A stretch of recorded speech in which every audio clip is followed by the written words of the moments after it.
नमस्कार दोस्तों, स्वागत है आप सभी का। ये सीटेट परीक्षाओं की सीरीज में अपन एक अगला सेट यानी कि छठवां सेट करने जा रहे हैं। तो देखते हैं। पहला क्वेश्चन है दोस्तों, यदि 14x और 56 एक क्रमागत अनुपात में हो। दोस्तों यहाँ पे क्रमागत अनुपात से मतलब है 14:x अनुपात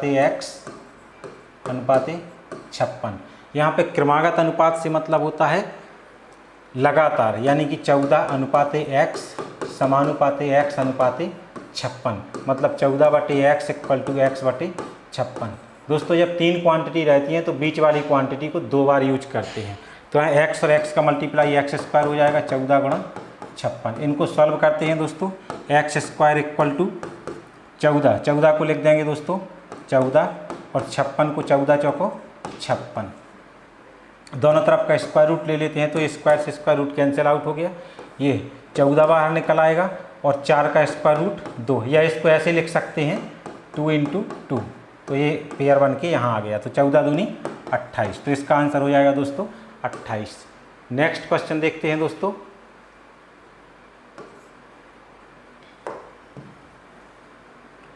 नेक्स्ट क्वेश्चन देखते हैं। एक रेलगाड़ी 435 किलोमीटर की दूरी 2 घंटे 30 मिनट में तय करती है, तो उसकी चाल मीटर प्रति सेकंड में क्या होगी। तो दोस्तों इसको सॉल्व करते हैं अपन। सबसे पहले रेलगाड़ी इतने किलोमीटर, तो डिस्टेंस कितना है 435 किलोमीटर, और टाइम कितना है, टाइम है 2.5 घंटे, यानी कि 2 सही 1/2 आवर, 2.5 घंटे। 2 घंटा 30 मिनट को दोस्तों 2 सही 1/2 ही लिखेंगे, 2 और आधा और। तो इसमें उसकी चाल निकालनी है, स्पीड, चाल यानी स्पीड। तो स्पीड = डिस्टेंस अपॉन टाइम। ठीक है, चाल बराबर दूरी बटे समय। तो दूरी है 435 बटे समय, तो बटे को अपन भाग में भी लिख सकते हैं। ये आ जाएगा आपका 2 दूनी 4 और 1 5/2। तो इसको सॉल्व करेंगे दोस्तों, कितना आ जाएगा 435 इंटू डिवाइड को मल्टीप्लाई बना देते हैं, इसका रेसिप्रोकल कर देते हैं, यानी उल्टा 2/5। 5 8 40, 5 7 35। ये हो गया 87 × 2। मल्टीप्लाई कर लो या ऐसे ही लिखा रहने दो, काटने में आसानी हो जाएगी, क्योंकि अपन को इसको कन्वर्ट करना है। तो = 87 × 2। ये आई किलोमीटर पर आवर, तो ये हो जाएगा 87। किलोमीटर हटाओ दोस्तों, तो किलोमीटर की जगह 1 किलोमीटर में 1000 मीटर। इसके बाद घंटे, घंटे को काय में कन्वर्ट करना है, सेकंड में। तो सेकंड में ये दोस्तों ये 2 रह गया यहाँ पे, तो यहाँ पे 2 और लिख लेते हैं। 87 × 2 और 1000 हो जाएगा किलोमीटर के बदले मीटर में कन्वर्ट। 1 घंटे में 60 मिनट और मिनट में 1 मिनट में 60 सेकंड। ये आ गया दोस्तों। इसको सॉल्व कर दो, आंसर आ जाएगा। सॉल्व करने के लिए 1 0 से 1 0, 1 0 से 1 0 कट गया, 2 3 6, 2 3 6, 2 5 10। अभी 3 से इसको काट दो, 3 दूनी 6, 7 8, 3 9 27। तो बचा 29 × 5, 5 9 45, 4 और यहाँ पे 4 आ जाएगा, 5 दूनी 10 और 4 14/3। इसको दोस्तों डिवाइड कर दो, ये आ जाएगा 3 चौके 12, 13 14 25, 3 8 24, 25 1, 3 3 9, 48.3। ये आ जाएगा दोस्तों मीटर पर सेकेंड। इसमें दोस्तों ये 48.3 आ गया। 48.3 इसमें शायद है नहीं, तो इसका ये 48.3 मिसप्रिंट है, 48.3 इसका डी आंसर आ जाएगा दोस्तों। तो ये हो गया। नेक्स्ट क्वेश्चन पे चलते हैं। कक्षा 4 के विद्यार्थी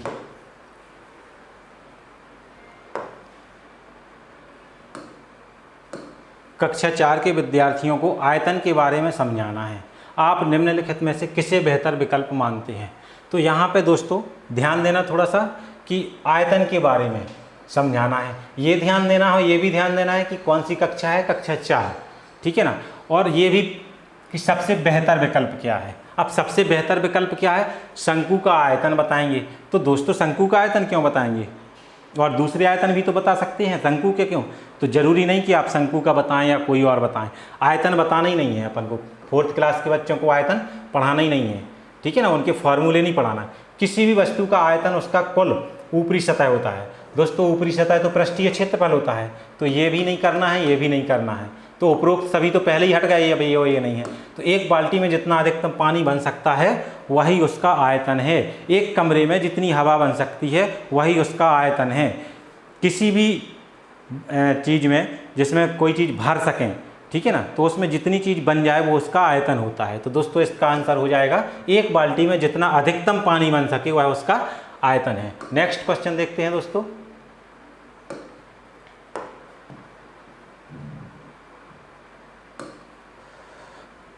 हाँ, यदि एक छात्र के अंक में 25% की वृद्धि की गई तो उसके टेस्ट में उसका स्कोर 75 हो गया, उसका वास्तविक स्कोर कितना होगा? माना कि उस छात्र के x अंक हैं, एक छात्र के 25%। दोस्तों अब इनने क्या किया, वृद्धि कर दी, कितनी की?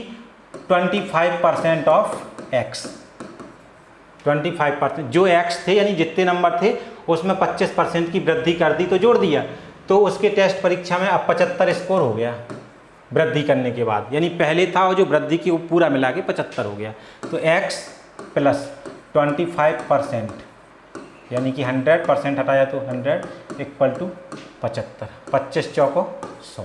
दोस्तों इसको सॉल्व करते हैं तो 4 एकम 4x प्लस 1x बटे 4, इसका एलसीएम लेने पे इतना आएगा दोस्तों, तो 75। तो इसका 4 और 1 5x बराबर 75, ये आ जाएगा इंटू 4। तो x equal to 75 into 4 upon 5, 15 अपना 75, x इक्वल टू 15 चौको 60।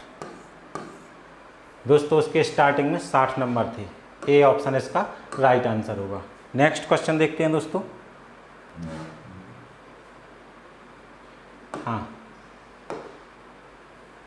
दो अंकों की एक संख्या और उसके दोनों अंकों के स्थान आपस में बदल दिए जाते हैं तो बाद में प्राप्त संख्या का योग 132 है। यदि अंकों का अंतर 4 है तो संख्या ज्ञात कीजिए। दोस्तों दो अंकों की संख्या, अगर हम एक को इकाई का अंक y मान लें और दहाई का अंक x, तो यहाँ पे उसका दो अंकों की संख्या हो जाएगी दोस्तों 10x प्लस y। वो कह रहे आपस में स्थान बदल दो, तो 10y प्लस x लिख दो, 10y प्लस x, इकाई का स्थान दहाई के स्थान पे पहुंच गया और दहाई का स्थान इकाई के अंक पे पहुंच गया। दोनों का जोड़ यानी कि दोनों का प्लस योग कितना है 132। तो दोस्तों 10x और 1x 11x प्लस 10y और 11y 10y और 1y 11y इक्वल टू 132। तो x प्लस y, इसका दोस्तों 11 आ जाएगा कॉमन, तो x plus Y equal to 132 upon 11, 11 एकम 11 और 11 दूनी 22। तो दोस्तों ये बना x plus Y equal to 12। इसमें एक और कह रहे हैं दोनों का अंतर 4 है, तो x minus Y equal to 4। समीकरण एक में से दो को घटा जोड़ दो, एक और दो, तो y से y कट गया, यहाँ 2x इक्वल टू आ जाएगा 12 और 4 16, 2 अट्ठे 16। तो दोस्तों x equal to 8, x equal to 8।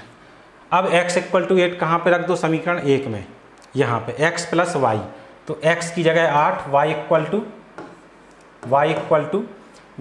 आ जाएगा 12 माइनस 8, 12 माइनस 8, तो y इक्वल टू 12 में से 8 गए 4। तो दो अंकों की संख्या 10 y यानी 4 प्लस 10x, सॉरी x की वैल्यू 8, 10x प्लस y की वैल्यू 4, 10 8 80 और 4 84। तो दोस्तों इसका राइट आंसर हो जाएगा 84। नेक्स्ट क्वेश्चन देखते हैं दोस्तों। हाँ, एक समांतर चतुर्भुज की ऊंचाई, 7 सेंटीमीटर है तथा इसका क्षेत्रफल 161 वर्ग सेंटीमीटर है। तो आधार की लंबाई ज्ञात कीजिए। आधार की लंबाई यानी बेस मान लो इसको। तो दोस्तों समांतर चतुर्भुज का क्षेत्रफल बराबर होता है b इंटू एच, आधार गुणा ऊंचाई। तो क्षेत्रफल हो गया दोस्तों 161 बराबर बेस फाइंड करना है अपन को। ऊंचाई यहाँ 7 आ जाएगा बगल में, 7 से इसको काट दो, 7 दूनी 14, 15 16, 7 ती 21। 23 सेंटीमीटर। तो ये आ गया दोस्तों 23 सेंटीमीटर। नेक्स्ट क्वेश्चन देखते हैं दोस्तों।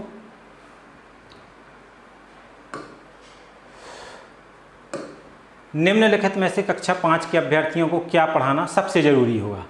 तो यहाँ पे दोस्तों यहाँ कलन से संबंधित है, बड़े बड़े नंबरों का उनको गणना करना या उनको संक्रियाएँ प्लस माइनस वगैरह वगैरह उससे है, उसकी अवधारणा है, ठीक है ना। अब रेखा किरण में अंतर और इसकी परिभाषा, क्षेत्रमिति के संख्यात्मक सवाल। दोस्तों क्षेत्रमिति के संख्यात्मक सवाल 5th स्टैंडर्ड के बाद आते हैं। और दूसरी चीज़, अब यहाँ पे ए सभी, जब ए सभी नहीं है, ठीक है ना, तो फिर कलन शब्दी संबंधी सबसे बेटर है इसका रेखा किरण में अंतर, ठीक है, क्योंकि इसमें सब जरूरी नहीं कि ये कलन संबंधी अवधारणा अपन नहीं पढ़ा सकें, लेकिन सबसे ज़्यादा जरूरी क्या होगा, रेखा किरण अंतर, रेखा किरण में अंतर। तो दोस्तों 5th क्लास में यही पढ़ाया जाता, 4th 5th में। नेक्स्ट क्वेश्चन देखते हैं।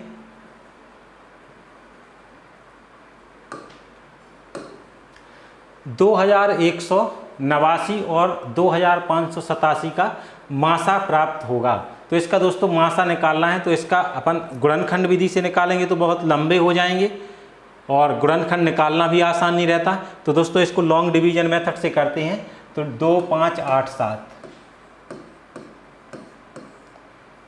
2 1 8 9, 2 1 8 9, एक बार ही भाग जाएगा, 2 1 8 9। दोस्तों 7 में से 9 गई, 8, 8 में से 9, 9 और 8 में से 1 2, 398। दोस्तों यहाँ पे इसका नियम होता है, जब भाग विधि से मासा निकालते हैं तो यहाँ पे जो लिखा रहता है वही लिखा रहता है, जो प्रीवियस डिवाइजर होता है उससे उसको हम यहाँ ले आते हैं। 2 1 8 9, यानी जिससे अभी अभी भाग दिया है उसको अपन यहाँ ले आते हैं, भाज्य बना देते हैं। अब 398, इसका लगभग 5 या 6 बार जाएगा, 5 बार करके देखते हैं। 5 8 40, 4 कैरी, 5 9 45, 6 7 8 49, 4 5 15 और 4 19। तो 9 का 9, 8 में से 9 गए 9 और 11 में से 9 10 1, 199। दोस्तों यहाँ पे ये आ जाएगा और 398, 398, 398, 199 दूनी 2 9 18, 2 9 18 1 19, 2 1 2 1 3। दोस्तों जहाँ हमारा रिमाइंडर 0 हो जाए, शेषफल 0 हो जाए, तो वहाँ देखते हैं दोस्तों हमने किससे लास्ट टाइम डिवाइड करने पे 0 आया, वही मासा होता है दोनों नंबर का। तो इसका आंसर हो जाएगा 199, सी राइट आंसर हो जाएगा।